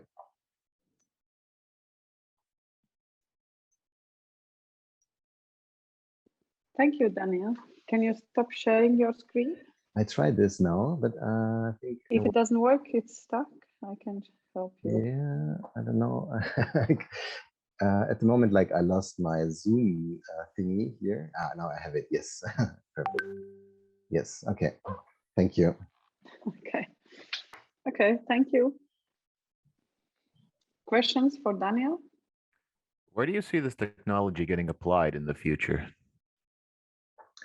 I think at the first hand, I see this in future projects of mine. So I'm not saying this needs to be developed on a bigger scale, but I can imagine that it can be like if you change, let's say like I said, like if you change the narration of certain environments, the creating of digital environments, it could be like really nice to not think about anymore only about like say the rendering of a skin or the rendering of a foam or I don't know, maybe or like fog or these kind of things that where this has this kind of special rendering technologies, but yeah, that plans need to be rendered even more because there's a desire to render them. So I can imagine that for art project, games, architectural visualizations, it can be really necessary to include specific species and their needs. Okay, thank you. I have a question about your approach. Because you mentioned also because you don't change much in the environment which you bring into the virtual reality of the nature, I mean. Yeah, so how do you think these tools today, they are enough advanced? If I mean, if we compare like 20, 30, 25 years ago, earlier virtual realities, they looked really like more like constructed objects, whatever you built. But these days, also like that Clement showed and you. So these are different approaches which you used, but still, this or simply can it tell more about how we navigate into this nature, how we experience it? You mean if the quality is changing the experience we have? Yes. I think totally, absolutely, 100%. Like, I think like if there was this one moment where I was showing this current game, this is maybe not state of the art, but this is a game that you can buy on Steam, for example. And it's really, it's not like only 10 people buys that game, like it's 100, it's 1,000, like it's really like a platform where a lot of people, or the other game that I was showing, this is one of the most successful game that was sold in 2019, or 2020, I don't know actually. And it's really like a lot of people will see this. This is a different platform than galleries or whatever. Like this is really like something where it's maybe not so really much about art, or where a lot of people would not consider that this as art. But I think if you are going, or if you are dedicating your, let's say, interest or your work towards virtual environments, like for example games, it can be like really higher your desire towards these plans, because they appear so realistic and so on. Look at the idea of the uncanny valley. So this is something, I think this uncanny valley is being created because there is this, let's say, this kind of similarity to ourselves, right? So there's some like body with the head, with eyes, talking, and the more it gets, like there's also a certain kind of a range where it gets maybe too much, like where it gets too realistic or whatever. But there is this kind of range where this uncanny valley like opens up. And I think if you have like flat objects that look like, as you said, like constructed something, I think this will not really open up, or at least for me, it's not really opening up. And then I think there's also this kind of, if you take out one of these plants out of a whole, let's say, a biological system, where it's, let's say, on the very easiest layer, it's dirty and it's not always the same. It has sometimes smaller, sometimes bigger. It has broken leaves, or all these kind of mistakes that it has. And if you think about all these things, I think turning towards this makes these plants more a subject than an object. And this is something that is really, really important for us, for me at least, like to think about these entities and what they are worthful to, what they are doing in this world. Okay. Thank you. So we are looking forward to see your exhibition in Rixi Gallery, because Daniel was last year in residency at Rixi as a part of EMAP project. So we are very happy to host also your final result. Okay. I am also very happy and thankful that you invited me, and also for this talk. Thank you very much. Okay, thank you, Daniel. And now we are going to our next speaker, Carly Leigh. Carly? And I'm particularly happy to have also this talk, because this is a new collaboration which we now have started together also with Goethe Institute here in Riga. Carly, are you there? Yes, hi. I was just improving the light situation in the space. Okay. And let me just shortly introduce you from what I have found about you. And this is so exciting, because we talked a lot about plants now, but let's move back to embodied experiences, because Carly Leigh's work explores the human body's relationship to the world around us. And she takes particular interest in the bodily engagement with technology, social systems, and the earth beneath us. With a background in performance studies and embodied practice as a dancer, her choreography seeks to question identity and liberate the power of the body. And Carly, please. So maybe you yourself then continue also with the project. So thank you, Raza, so much for having me and for very generous introduction. Okay, let me just share my screen and make sure all of the settings are working. Okay.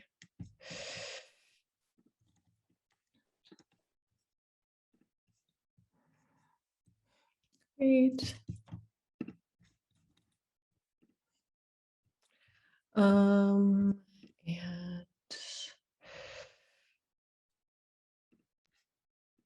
That's good.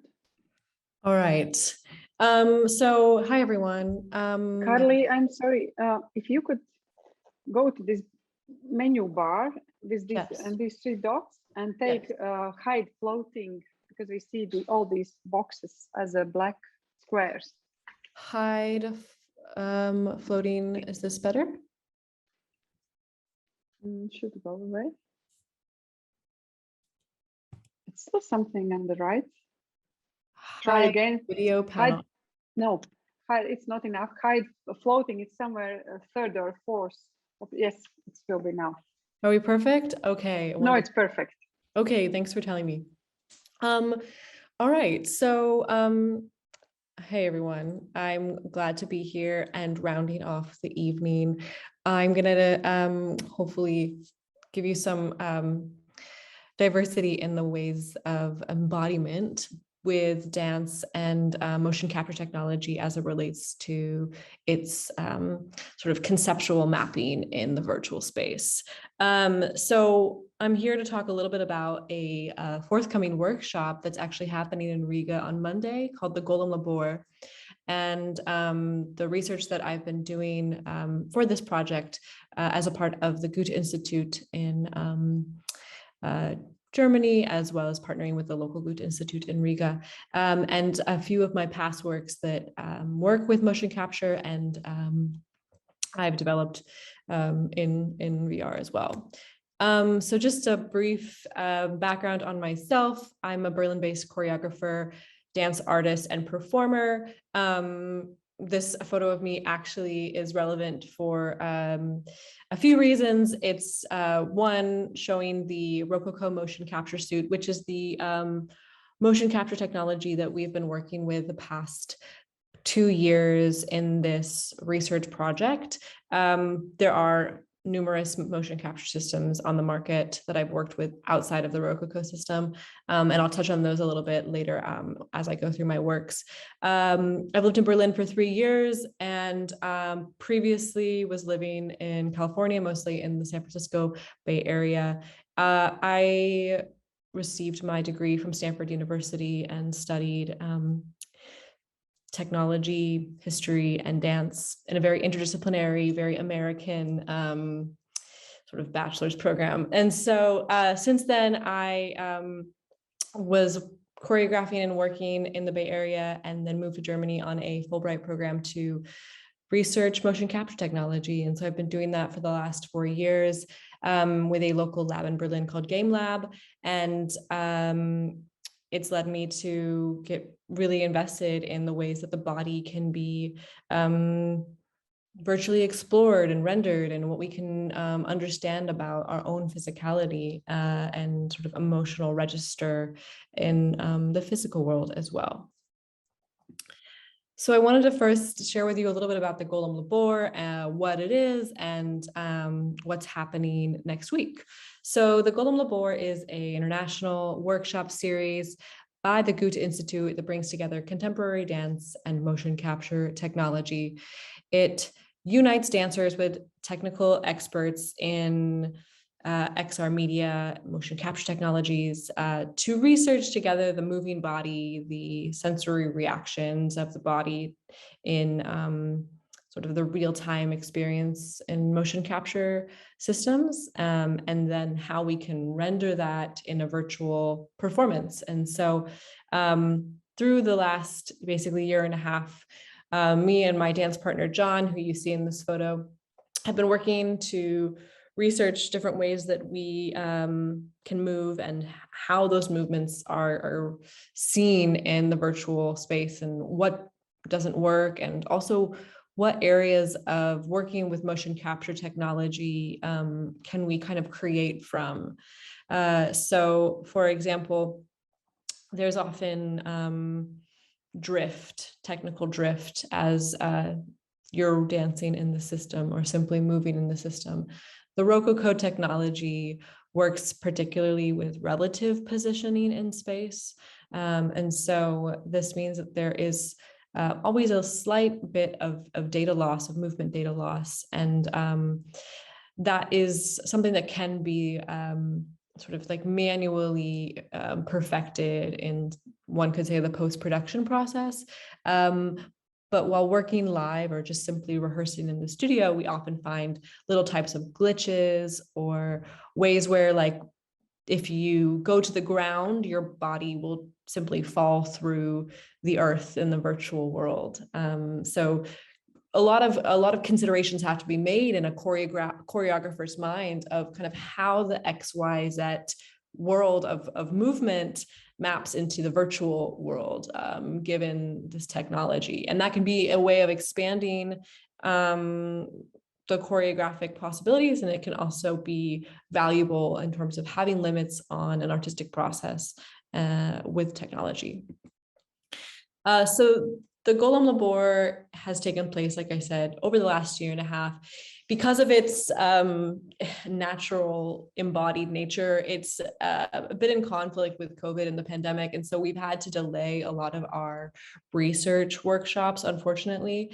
But we do have one taking place in Riga this Monday as a part of RIXI's conference. And I'm very excited to finally be able to do this with some great dancers and bring more of the dance world, I think, into the world of motion capture technology and virtual reality and augmented reality. And I think a lot of dancers don't always have resources to these systems and technologies. And so it's great to be able to offer it to more people. We will be conducting 2 more labors in Tel Aviv and in Bogota later this year. And basically what each labor seeks to do is allow local dance communities to research their movement through a variety of kind of different types of prompts and choreography that I guide them through. And then we will record and capture multiple sets of movement from each dance participant.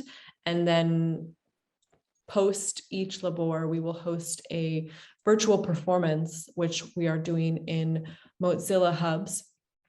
And basically allow the public to come and see a sort of virtual results of what was captured in the labor.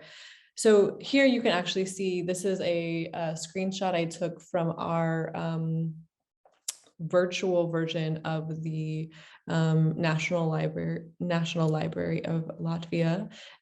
This is a mock-up. It's not completely finished yet, but what we were attempting to do is, because we will be hosting the labor in the library, we will have the virtual performance in a virtual model of the library. And so we put just a skeleton of me dancing with some movement that we recorded earlier this year in there, but we will have multiple dancers moving in there, and basically participants and viewers can go into these spaces and see some of the results from the workshop. So pretty cool way to also archive movement and have it be a space that can be accessed into the future. So the Golem Labor, there it is. Okay. The Golem Labor came out of a work I made in 2019 called Golem. And this was a work that premiered in Berlin in July and worked also with motion capture technology and virtual reality. And this project was my first personal foray into working with digital technologies such as these. And so there was a massive learning curve, but we did a few things differently than what I just described in the Golem Labor. And the first of which being, we worked with a different motion capture system. And I'll just draw your attention to this photo for a moment, because it illustrates the sort of optical tracking system that you have to install. It's called the OptiTrack motion capture system is the brand. And this is the type of system that would be used in blockbuster cinema. And you set up, I believe, 18 cameras in a perimeter around the space. We set it as a 10 by 10 meter space. And the cameras are bouncing infrared light between small balls placed all over the body, typically like between 20 and 40 small metallic balls located on the hands, the wrists, everywhere, and bouncing light between those balls and to the camera. And then you have a sort of absolute position of each body part in space in order to track the movement of the body and have a full, complete set of movement data. So we actually live streamed this into a virtual environment, and the performance itself was entirely live. So we were very ambitious in what we set out to do, because doing anything live just means you're amassing a lot of data, and there's a lot of risks that can go wrong, but we were mostly able to successfully see through our goals. I just want to talk briefly about some of the artistic process and the choreographic process for this work. So as I was alluding to a little bit with the Golem Labor, when choreographing and considering like, how do I track the body?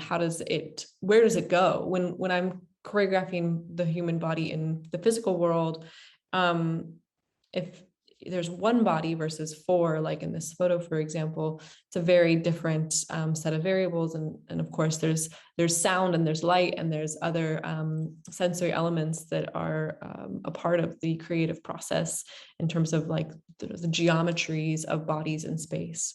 But with a motion capture system, there's also a sort of second site that I have to choreograph to. Not only here was this a live performance, but we had her, the girl in the black is the one that was motion tracked. So we had her also in a virtual space. So there was a lot of sort of doubling of the stage between the physical stage and the virtual stage, which really pushed my own thinking in how the movement can be captured. We also had to explore a lot of things that ended up not working out. So for example, lifting her doesn't work so well. Or when she wants to go lower to the ground, there's more movement loss. She can't really sit on her body because the little balls interfere with the body touching the ground. So there's a lot of interferences that come up, and sometimes that can lead to like inspiring and sort of gravity defying things that happen in the virtual world, but also it can just cause technical problems and thus new types of limitations. We've talked about the technology some, but I want to just briefly highlight about the virtual environments. So you can see we projected some of the virtual environments in the space during the performance too, and you can see one of them here. We had like I think 7 different virtual spaces that the avatars went through while we were doing Golem. And here's some of the background. You can see another one here. Each of these spaces was hand designed and developed for the performance by a group of students. And so we worked also conceptually to discuss, okay, like how do we use the story of the golem, the myth of the golem, in our envisioning of these virtual spaces, and how does that work with a dancer? This is another virtual space. Here you can see some of the avatars. We also had a variety of different designed avatars in our virtual environment. Some of these avatars also correlated to emotional states. I can't remember exactly now, but I do recall that the leftmost avatar was happy. So the blue one with the bubbles. But these are just a few examples of what was about 10 different avatars. And then this was our starting scene. And actually my favorite avatar, and this is just a screen capture from the performance. So this is what it would look like if you watched it in VR. And you have these sort of virtual cocoons and cameras around you as a part of the story. as well. And I'll just let this video play for a moment before going on.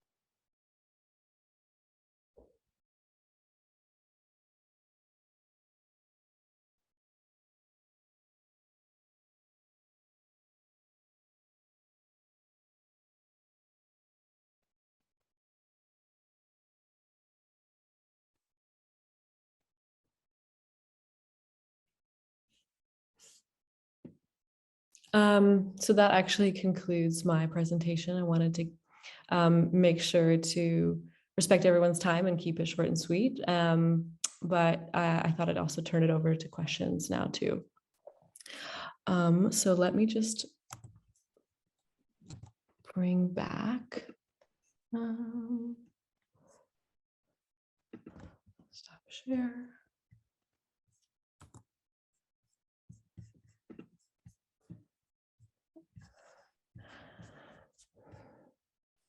Okay.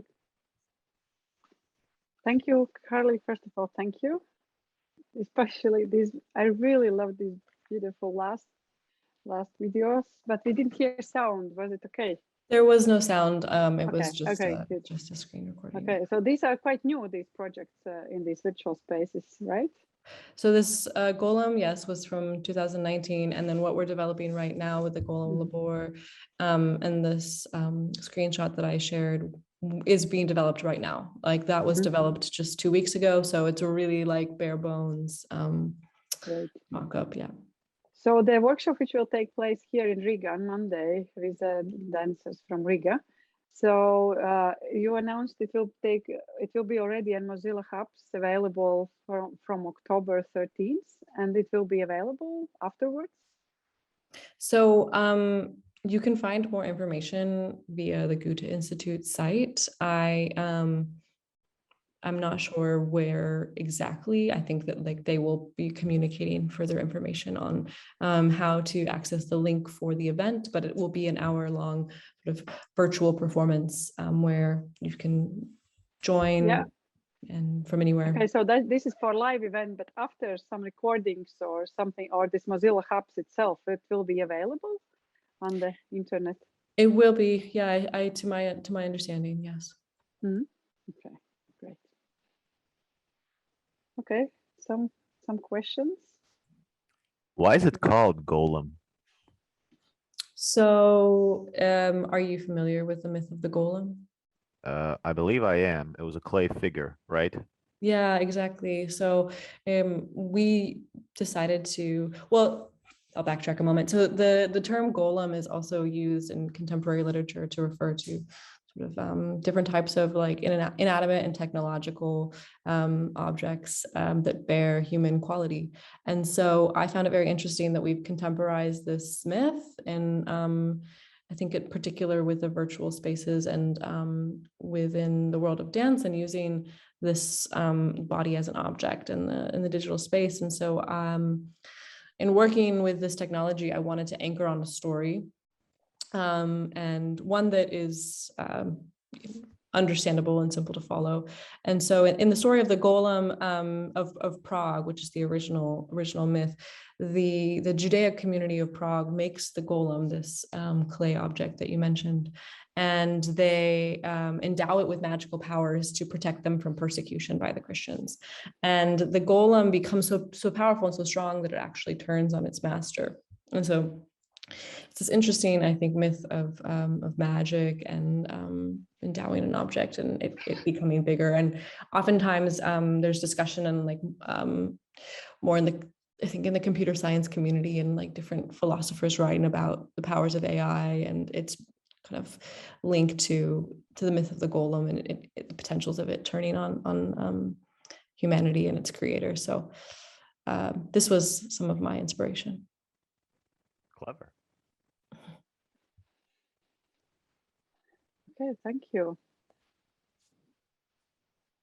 So if there are no questions, then I There's really would like. actually one question. I'm just looking at the chat. Okay. Hi, someone asked me what platform did we use for the virtual environments. So we built Golem in Unity. And then the work that we're doing right now for Golem Labor is being built in Blender. Yeah. Okay. Any more questions? Maybe direct message in the chat. Yeah. Okay. Okay. No. Yeah. No. Thank you very much for also allowing Riga to participate in this amazing project. I think we're really looking forward, and also dancers here are very happy. So great. And we as ICSI Festival also are very happy to move from visual arts into virtual and to the dancing world. For us, it's also quite new. Okay, so thank you for being, as you said, short and sweet. I really appreciate it, and it's also very inspiring. It seems really very new project, and we are happy to also, we will be announcing it later when it will be available in Mozilla Hubs. Okay, so thanks. We are finishing today, and we meet tomorrow 11 a.m. Riga time. So it's 10 a.m. Central European time. And also in 1 hour, we are showing here a video by young and emerging artists from MIT, from KFG, Karlsruhe, and for Liepāja University in Latvia. And this program will be available also on the web starting Sunday. So it's 40-minute, beautiful, also immersive, virtual, like very abstract journeys into the this world between the natural and real. Okay, so see you tomorrow. Thank you.